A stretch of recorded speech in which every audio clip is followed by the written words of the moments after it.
ఇప్పుడు టైం ఎంత అయిందంటే 12:45 అయిందనమాట. సో మేమంతా ఏం చేస్తున్నామంటే మా కాలేజ్లో సెమీ క్రిస్మస్ ఈవెంట్ జరుగుతుంది. అయితే 3 ఇయర్స్ కాబట్టి మాకు మేనేజ్మెంట్ చేస్తాం అనమాట. ఇన్స్టాలో చూసాము ఇవి. సో అవి తయారు చేస్తాం. ఎన్ని చేస్తాం చూపించచ్చు. ఐగో గ్లోవ్స్ మేమే చేసాము. దాంట్లో 6 ఉన్నాయి, 7, 8 చేసాము. మీకు అంతా ప్రాసెస్లో అనమాట. సో మీ ప్రాసెస్ కావాలని చూపిస్తామండి. ఫస్ట్ ఇలా మిడిల్లోకి వేసుకోవాలి. సో ఇలా ఆల్రెడీ మేము అలా మధ్యలోకి వేస్తాము.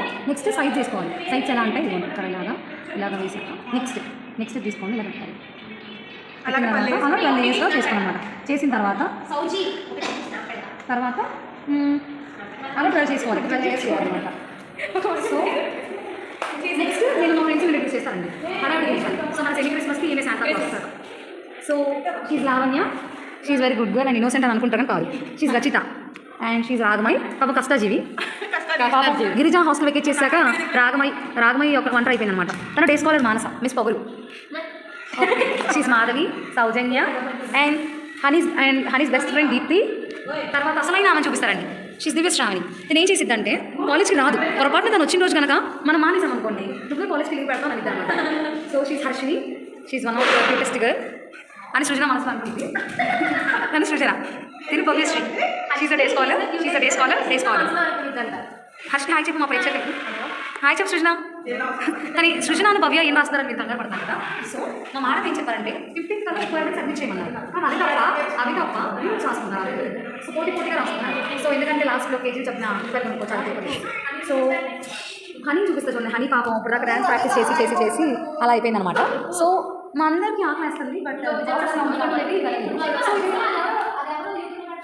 సో ఈ క్లాస్ రూమ్ వచ్చేసి డిస్టింక్షన్ రూమ్ అని కేరళ వాళ్ళు అంటారు. ఎందుకంటే కేరళ వాళ్ళందరికీ ఈ క్లాస్ రూమ్లో చదువుకున్నప్పుడు డిస్టింక్షన్స్ వచ్చాయంట. మీరు ఏంటబ్బా ఈ క్లాస్ రూమ్లో బెంచెస్ లేవాలనుకుంటున్నారు కదా. సెమీ క్రిస్మస్ కాబట్టి మాకు డెకరేషన్ చేయడానికి బెంచెస్ అంటే అర్థం అని చెప్పి సో మేము ఆ బెంచెస్ తీసేస్తాము. సో నేను కష్టపడి సో బ్లాగ్ ఏం చేస్తాను మీకు చూపించాను. అయితే చేసుకోవాలి.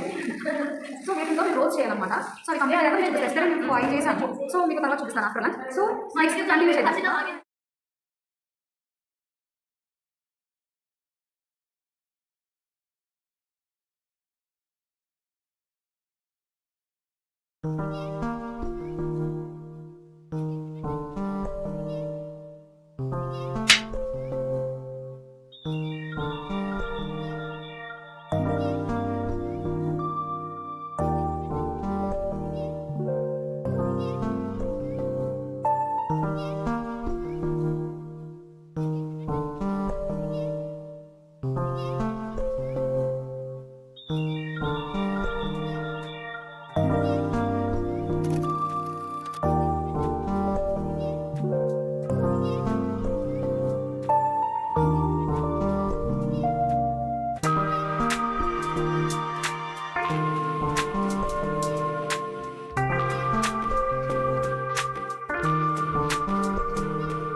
And you have to practice. That is most important thing you have to do.